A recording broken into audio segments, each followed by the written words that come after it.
Before I died, my wife looked me in the eye and told me something that shattered everything I thought I knew. She had never loved me. All those years, her heart belonged to my brother, and the reason she clung to him was even crueler. He was the one who had donated a kidney to save her life. So when fate rewound my story and I opened my eyes again, reborn in my second year of university, I made a silent promise. I would never let myself be the fool again. I avoided my wife like a plague I had already survived, and instead I chose to marry the very girl she used to mock in my past life. Regret hit her like a storm. She fell to her knees, begging me to forgive her. But I only smiled and said softly, "This time, I won't be giving you a kidney." Chapter 1. When I woke up in that familiar classroom, the world felt both new and painfully recognizable. Before I could gather my thoughts, my phone buzzed, a message from Elise. "After school, can you help me convince David to go to the movies?" Elise, the woman I had once trusted with my entire life. The woman who confessed at the end that her love had never been mine. "I can't," I replied coldly. "Figure out yourself." This time, I wasn't going to orbit around her world. I was finally choosing myself. As the days settled, I glanced around the classroom. Most faces were strangers, but beside me sat Emily, sweet, gentle Emily. In my previous life, I had helped her on the first day of school, and from then on she treated me like someone worth caring about. Breakfast in the mornings, saving me a seat, quiet study sessions in the library. But Elise had always whispered poison into my ear, calling Emily a pretentious coquette, urging me to stay away. And like a fool blinded by love, I listened. Not this time. "Emily, how about I treat you to dinner tonight?" I asked, guilt tugging at me. Her eyes widened, her lips parting in surprise. "Really? Why so sudden?" "No reason." I smiled. Just felt like celebrating. That evening, over warm dishes in a small Japanese restaurant, she asked about my future. In my past life, I had thrown away my dream of graduate school for Elise, one of my deepest regrets. This time, my answer was steady. "Yes, I'm aiming for Shanghai University." Her eyes lit up instantly. "Me too. We could study together, keep each other on track." And for the first time in years, across 2 lifetimes, I actually felt excited. But the moment didn't last. Elise walked in with my brother, and the second she saw us together, her face twisted. She stormed toward our table, voice sharp enough to cut through the air. "This is what you meant by having plans? Dinner with her?" Once, I would have found her temper cute. Now it only grated on my nerves. "So what if it is?" I replied, "Weren't you going to watch a movie with my brother? I'm not stopping you. Why can't I have dinner with a friend?" She froze, shocked at the change in me. But I didn't care. I took Emily's hand and walked out. My brother followed, anxious. "Gabe, don't talk to Elise like that. Don't you like her? Go apologize." I looked him straight in the eyes. "Brother, Elise has always liked you, and I don't like her anymore." I pulled Emily to my side. "I like Emily now." Before he could respond, Elise burst through the doors, chin lifted, waiting for me to grovel. I didn't even spare her a glance. Chapter 3. Emily and I walked back to campus. The night quiet around us. She kept her head down the whole way. "I'm sorry," I told her gently, "for dragging you into that just now." She hesitated, then looked up at me, her cheeks pink with courage. "Gabriel, you really don't like Elise anymore?" "I don't," I said firmly. "The farther I stay from her, the better." Then she swallowed, gathering every ounce of bravery. "Can I like you?" Her question stopped me cold. Emily, small, soft-spoken Emily, had she liked me all along? And had I broken her heart in another life without ever realizing it? I rested a hand on her head. "Of course you can. Being liked by you, it's an honor.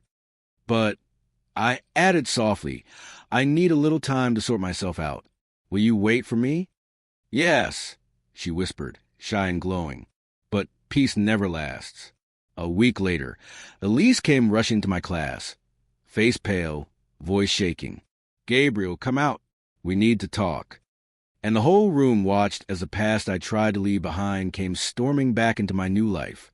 What do you want? I asked, my face unreadable, my voice stripped of anything warm. I need to talk to you, Elise whispered, but the words seemed to choke in her throat. If it's nothing important, I'm leaving. And stop coming to my classroom. It's inappropriate. I turned to walk away when she suddenly called out, Gabriel, do you want to be with me? For a moment, I wondered if I had misheard her. Elise, of all people, saying that, but she repeated it, her expression trembling. You've always liked me, haven't you? Let's be together. I didn't know what twisted thoughts were running through her mind, but my answer came cold and sharp. Yes, I liked you before, but not anymore. You've always loved my brother. So why are you here? Trying to use me to get close to him again? I'm not... she stammered, reaching for an excuse she didn't have. I'm not getting together with you. Elise, from now on, let's pretend we're strangers. Don't even greet me. I walked away, leaving her standing in the hallway, her head bowed, lost in whatever storm she created. But strangely, that's when she started appearing everywhere. The cafeteria, the supermarket, even outside the boys' dorm. No matter where I went, she was there, like a shadow trying to catch up to a past I had already outgrown. Eventually, I snapped. I pulled her aside. That's enough. I told you. I don't like you anymore. You love my brother. So chase him. Why are you chasing me? Her eyes lifted, filled with a curiosity that chilled me. Gabriel, did you come back too? My heart stopped. Was it possible? Had Elise been reborn as well? I forced my face into calm indifference. I don't know what you're talking about. Just stay away from me. When she heard me deny it, her shoulders relaxed, as if she'd been afraid of something far deeper. Chapter 4. Oh, one more thing, I said, remembering something cruelly satisfying. I'm not paying your rent anymore. If you want to stay there, figure it out on your own. Back when we first started college, Elise claimed her roommates isolated her. So I used more than half of my monthly allowance, 1,500 yuan out of 3,000 my parents gave me, to rent her a studio near campus. I even borrowed money just to keep her comfortable. Now she froze. She only got 1,800 yuan a month, enough to survive, but nowhere near enough to afford rent. Gabriel, how can you treat me like this? She snapped, her voice turning sharp, desperate. And why shouldn't I? I shot back. When I liked you, I spent money on you without thinking, even when you didn't care. But now that I don't like you anymore, I won't waste a single cent on you. Understand? Tears filled her eyes, trembling, then spilling over as anger twisted her voice. You'll regret treating me this way, Gabriel. Regret? Not in this lifetime. In the last one, after we married, I paid every bill, did every chore, carried every burden. And when my body began to fail, because I only had one kidney left, Elise never visited me. Not once. She waited until the end, confessed the truth, that she had always loved my brother. She could have stayed silent. But she wanted me to die knowing that my entire life had been a joke. She didn't even let me leave this world peacefully. How ironic. In that life, I gave her everything I had, and she gave me nothing but coldness, criticism, and commands. Yet in this life, a few harsh words from me were enough to unravel her completely. But none of it mattered anymore. My phone vibrated. It was my brother. Gabe. Mom and Dad called. Elise's father had a stroke. He's in the hospital. Someone needs to take care of him. The memory struck me like deja vu. This happened before. Back then, out of worry, we hid it from Elise, and I took leave from school to care for her father. Her parents, just thinking about them filled me with bitterness. They always looked down on me, no matter how hard I tried.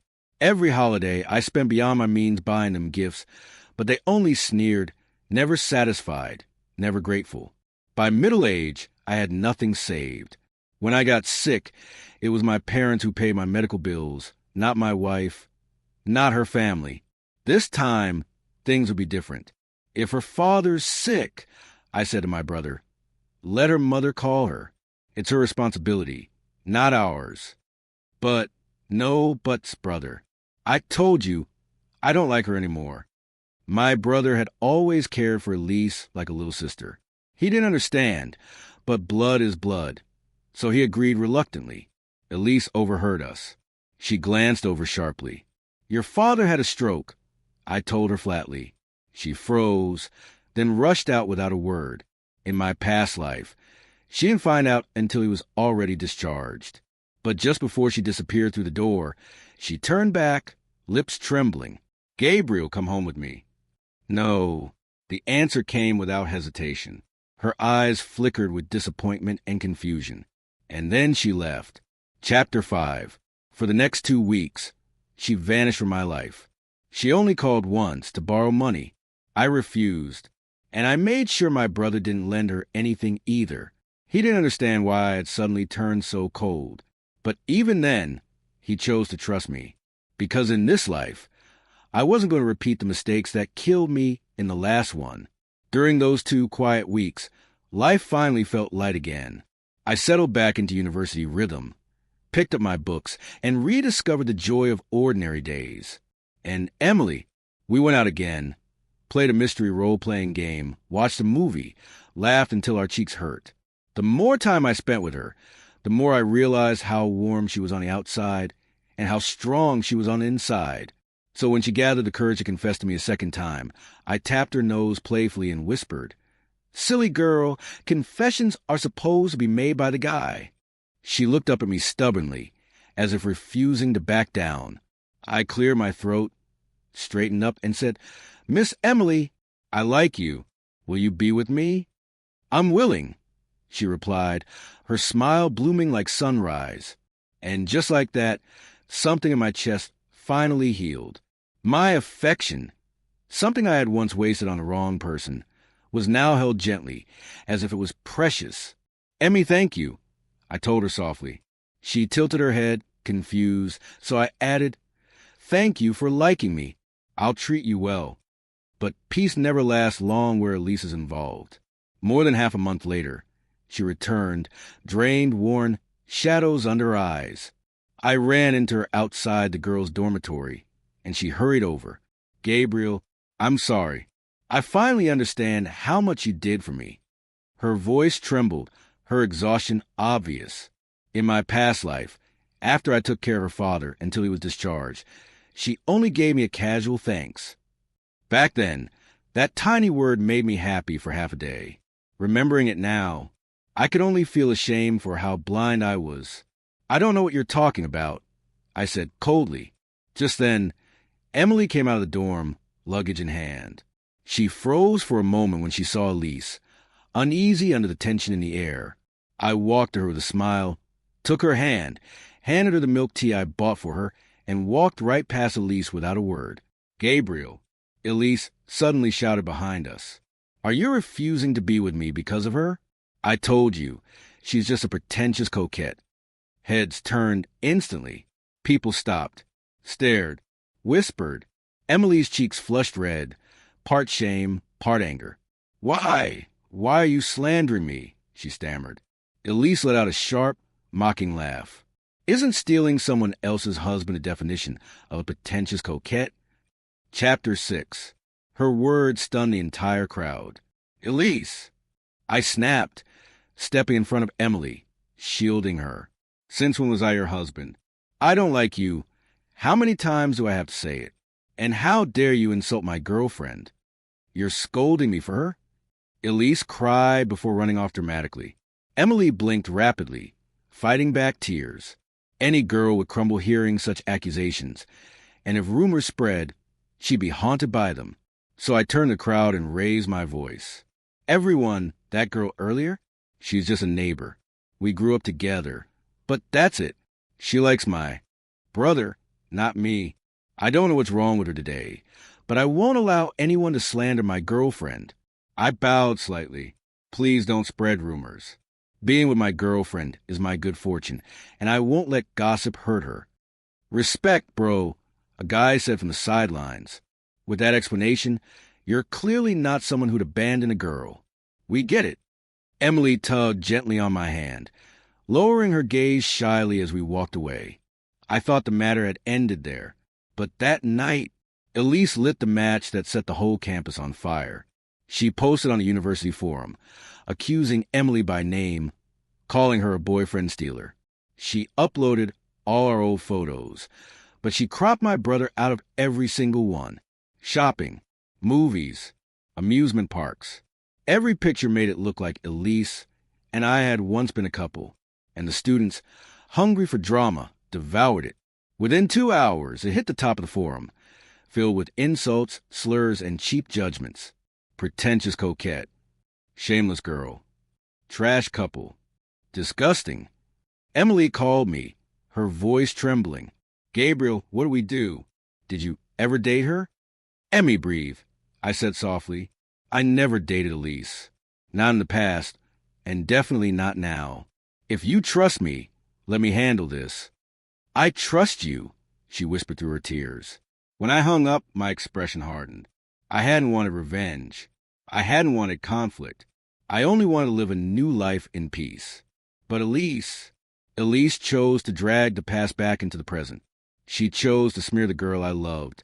And if this is how she wanted to play, it was time she understood consequences. Chapter 7. I told Emily to stay indoors for a few days and stayed silent as the post kept spreading. Once it gained enough traction, I took screenshots of every hateful comment, every lie. Then I gathered the original photos, the ones with my brother still in the frame. Along with them, I included years of messages I had once sent Elise, the ones she always ignored. I wrote everything down, our history from childhood until now. Then I posted it all in a new thread. And the moment the truth appeared, the crowd shifted. Damn, so she cropped him out? Elise was closer to the brother all along. This girl is terrifying. She ignored him for years, but smeared his girlfriend when he moved on. I feel bad for Emily. She didn't deserve this. Apologies to Miss Emily. We got it wrong. And suddenly, one by one, people lined up to apologize publicly. Later that night, Emily called again. Gabriel, thank you, she whispered. Don't thank me yet, Emmy, I told her. I sent her the screenshots. Call the police. Report her for defamation. Huh? Isn't that too much? She's your childhood friend. Emily sounded shocked. But some lessons people only learn when life forces them to. I looked straight at Emmy, my voice low and steady. I'm not letting her hurt you again. She only whispered. Okay. Not long after, a few officers walked into the classroom and escorted Elise out for a conversation. And by the time the three of us were sitting inside the police station, reality finally clicked for her. You called the police? She snapped at Emily. I was the one who reported you, Elise, Emily said, her tone calm but unshaken. You did something wrong. Did you really think no one would push back? I added, almost mocking her disbelief. Gabriel, you've changed, she murmured. Before she could say more, an officer spoke up. Miss Elise, based on the evidence, you are being charged with defamation and causing social harm. Your penalties are as follows. You'll pay Miss Emily 800 yuan for emotional damages, a 500 yuan fine, and you'll be detained for 3 days. The color drained from Elise's face. I know I messed up, but please don't detain me. I'm still a student. This will stay on my record. If both parties can reach reconciliation through mediation, the officer said, the detention can be waived. She immediately turned to me, eyes shaking. Gabriel, you can't do this to me. It's pointless talking to me, I said coldly. You didn't hurt me. After a long moment, Elise finally bit down her pride and faced Emily. Emily, I'm sorry. Please forgive me. I won't do it again. But Emily, following what I told her earlier, refused. Elise's temper snapped for a second. Then she asked the officers for a phone call, a reasonable request. They let her. A few minutes later, my phone rang. Dad, why are you at the police station with Elise? He demanded. Dad, you don't know what she did. I said, layering just a bit more drama onto the truth. She spread rumors about my girlfriend, said I cheated. Now everyone knows. We can't even walk on campus without whispers. You, when did you get a girlfriend? Never mind, he grumbled. Are things really that bad? Yeah, we've been hiding in the dorm. I said, "That girl." His anger built with every word I said. "Fine. Settle it quickly. Obi just called me. We can't let Elise get detained, but we're cutting ties with her family. From now on." Exactly what I wanted. I couldn't be the one to suggest severing ties. It needed to come from the older generation. In the end, I agreed to mediation, but on my terms. Elise would pay Emily 5,000 yuan and post a public apology on the school forum and every social media account she had. Her face turned bone white, but she agreed. As we were leaving, she grabbed my sleeve. "Gabriel, talk to me alone?" I told Emily I'd be right back and followed Elise. "Gabriel," she said quietly, "I know you're only with her to get back at me, but I'm really upset. Break up with her. Be with me instead. Stop playing games." I blinked. Didn't you always like my brother? If she'd been reborn too, shouldn't she be chasing him? She stuttered. Then her eyes widened. "Wait, how do you know that? I never told you. Unless," she stepped closer, her voice dropping, "unless you were reborn too." Before I could speak, she answered herself. "Yes, you must be. No wonder you're nothing like before." Then her face froze as something horrifying clicked in her mind. "Then, does that mean everything I said back then?" "Yes," I said with a cold smile. "I was reborn, much earlier than you, and I remember every word you said before I died." She stumbled back. "Gabriel, I didn't mean, it doesn't matter. I'm not clinging to you anymore. Don't cling to me either. This time, I'm going to find someone who truly loves me." I paused, meeting her eyes one last time. "If you really like my brother, go to him. I won't stop you." Then I walked away. I didn't look back to see her standing there, frozen, trembling on the edge of collapse. For a while afterward, Elise disappeared from my life completely, almost like she'd been erased. But on June 27th, right before summer break, she resurfaced. That day, I couldn't sit still. June 28th, the date my brother died in the previous life. I clenched my fists. Not this time. I wouldn't let history repeat itself. Right at midnight, I went to his dorm. He opened the door, confused and sleepy. "Gabe, why are you here so late?" "Brother, don't ask. I'm spending the whole day with you." In the last life, he died off campus, so I stuck to him like a shadow, making sure he never stepped outside the university grounds. By 3 p.m., the exact time of the accident had passed. I finally exhaled. I'd done it. I'd changed fate. But the moment I let my guard down, a tricycle shot out from the corner, straight toward my brother. There was no time to think. I launched forward, pushing him aside with everything I had. At the same time, another figure leaped in as well. The three of us crashed to the ground. My brother hit a rock and screamed in pain. "Ah, brother," I shouted, frustration crashing over me in a wave, so heavy it felt like drowning. Had I really failed again? "David." I turned and my breath caught.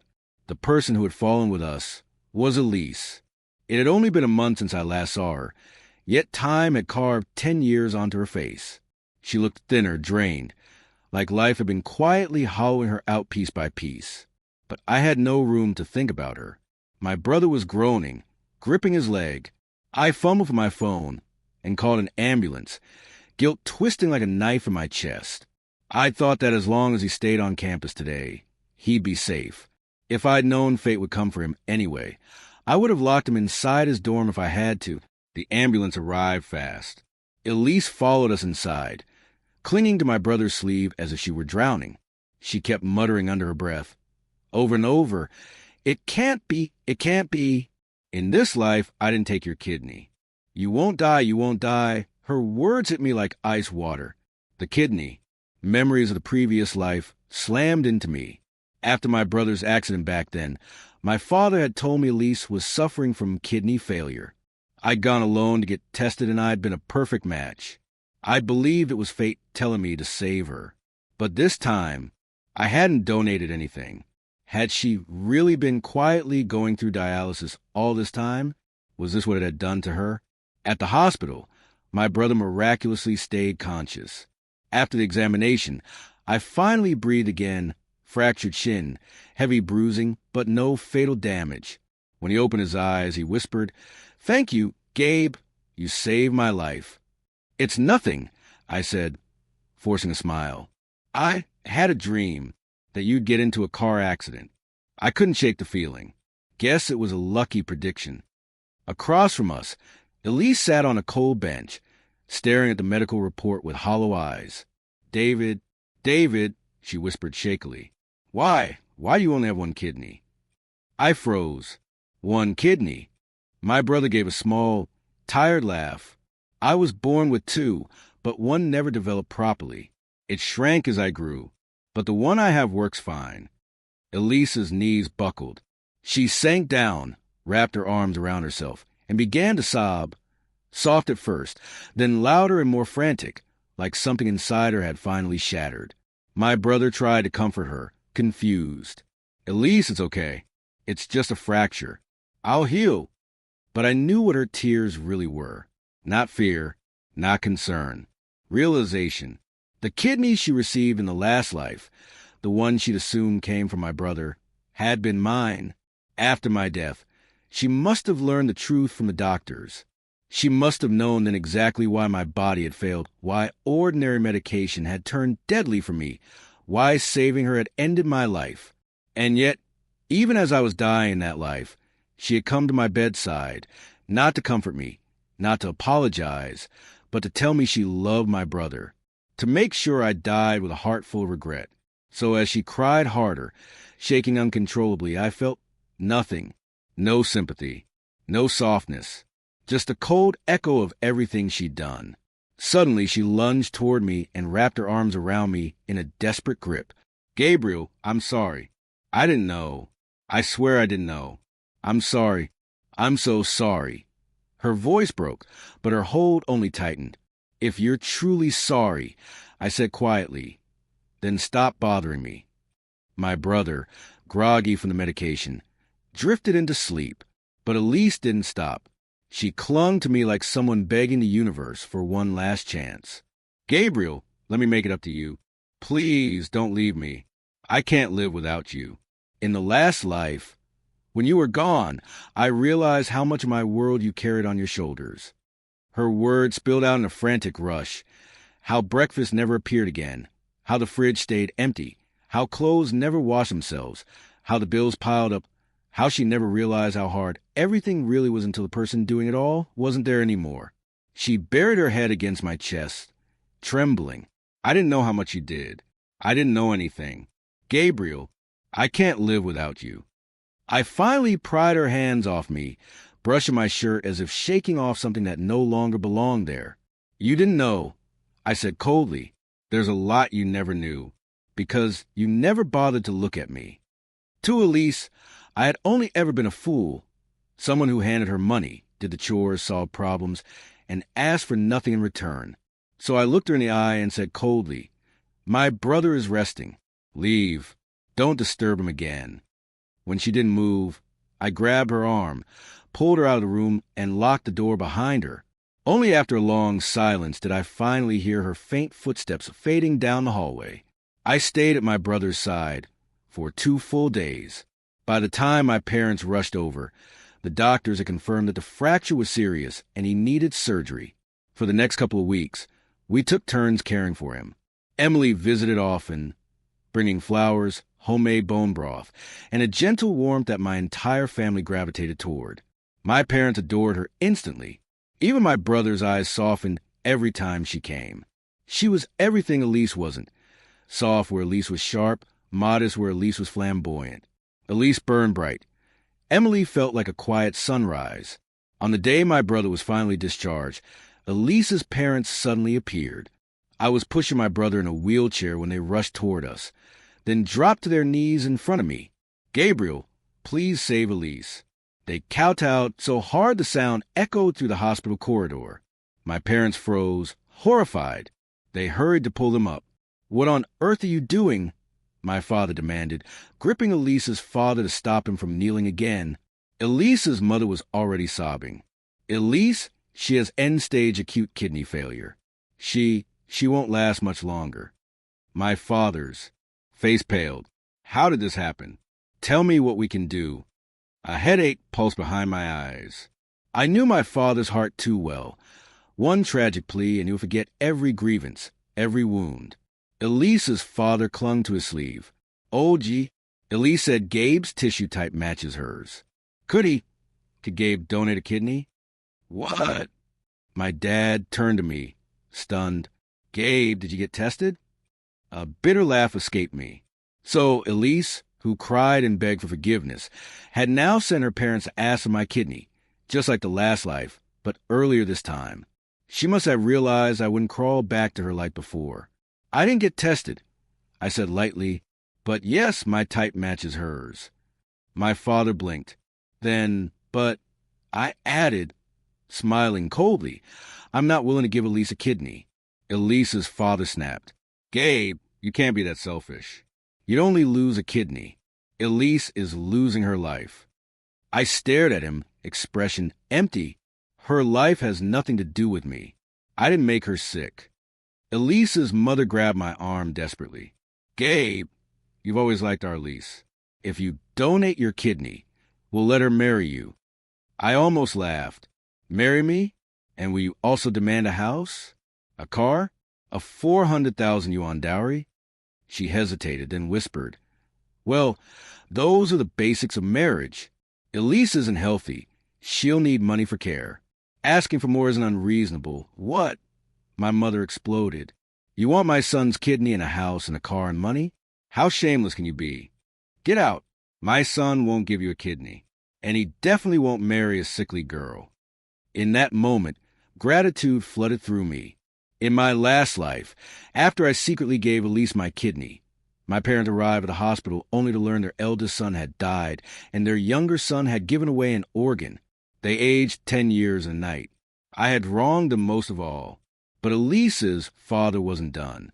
Gabriel, letting you give her a kidney is doing you a favor. You followed her like a stray dog for years. You should feel honored she'll live with your kidney. My father's temper snapped. Bai Chun, if you don't know how to speak, shut your mouth. After all these years, I never thought you saw my son this way. We're done with your family. Dad, Mom, I said, pushing my brother forward. Let's not waste another second on them. We headed toward the exit, but Elise's mother lunged forward, grabbing my leg with shaking hands. No, don't go. What about Elise? You must give her your kidney. Let go, I warned. If you don't, I'm calling the police. At the word police, she froze. I pulled free and walked away without looking back. After summer break, Emily and I started our third year of university and found internships close to each other. We rented a small apartment, spent our days working, and our nights studying for graduate exams. In this life, I had no plans to go back to my hometown. I was determined to build a future here, to rewrite the regrets of my past life. Emily kept me anchored. I kept her motivated. Our days blurred into a warm, steady rhythm. Then, 5 months later, Elise found me again. She was kneeling outside my office building, kneeling, refusing to move as people whispered and stared. When I stepped out after work, she looked up at me with trembling hope. Gabriel, she whispered. She tried to stand, but her legs buckled from kneeling too long. Her palms were raw and bleeding. Dirt smeared across her fingers. But she pushed herself up anyway and took a shaky step toward me. Months had passed, and she looked nothing like the girl I once knew. The woman who once dazzled every room she walked into was now barely recognizable. Elise stood there, thin as paper, her once glowing skin sallow, her hair tied up like brittle straw, her lips drained of color. Gabriel, save me, she whispered, reaching out as if clinging to her last hope. I won't bother you or Emily anymore. I've been good these past months, haven't I? I haven't come to you. I'm really dying. Please, help me. Those proud eyes that never paused on me even for a heartbeat, now stared up like a drowning soul fighting for one more breath. I stopped a few steps away, watching her tremble. Elise, why would I give up my life to save yours? No, she panicked, shaking her head. If we're careful this time, you won't get sick again, you won't die. Even she didn't believe her own words, but she kept repeating them, desperate to rewrite the past. I couldn't help it. I laughed. A sharp, broken laugh that brought tears to my eyes. Then I straightened, wiped them away, and met her gaze. Don't waste your time on me. You know it's impossible. Find another donor. That's your only chance. And I walked past her. No hesitation. No guilt. Seeing her like that, fallen, fragile, gave me a certain closure. A part of me felt satisfied. But revenge? I already had it. There was nothing more I wanted from her. Months later, in September 2021, I heard her parents finally found a kidney after mortgaging their home and spending nearly everything they had. The transplant saved her life. Yes, but not soon enough. Her other organs were failing, and her time was uncertain. I let the news pass. I had my own future to face. Emily and I buried ourselves in exam prep, pushing through long nights, sharing quiet meals, exchanging small smiles that meant we're in this together. In October, we walked into the exam hall side by side, both pretending not to care about the outcome. Afterward, we took a break from everything: work, stress, the past. We ran toward life. We stood by the ocean as waves crashed at our feet, climbed mountains until our lungs burned, wandered through forests older than memory. For the first time, I felt what it meant to belong to someone, and to have someone belong to me. Eventually, we went to Faxasai Temple, knelt before Buddha, and prayed for our exams, for our families, for a future that felt bright and possible, for each other. Then came February 2022. My hands shook as I clicked check results. 389. Relief washed through me. My parents cheered even though they barely understood the numbers. Then Emily called, breathless, trembling with excitement. Gabriel, I got 383. I laughed. I got 389. She screamed so loudly my parents burst out laughing. Months later, in May, after internships ended, our counselor chose us to speak at graduation as outstanding students. We heard Elise had taken a leave of absence. Life had carried us forward, while she remained behind. Then came the moment that changed everything. At the master's graduation ceremony, I knelt down and proposed to Emily. Our classmates cheered. Our teachers smiled. It was our moment, sealed in time.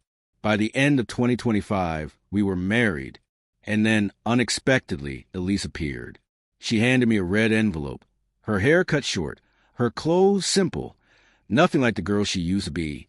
"Congratulations," she said softly. "Thank you," I replied, and I meant it. I had let go.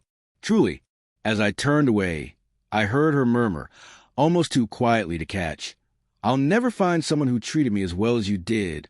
But the past didn't tug at me anymore. Emily lifted her wedding dress and tapped my shoulder from behind. The moment I turned and saw her, my eyes filled. I couldn't hold it in. "What are you crying for?" she teased gently, wiping my tears even as her own eyes shimmered. "Emmy," I pulled her close, "you're the best gift heaven ever gave me." She smiled into my shoulder. "And you're mine.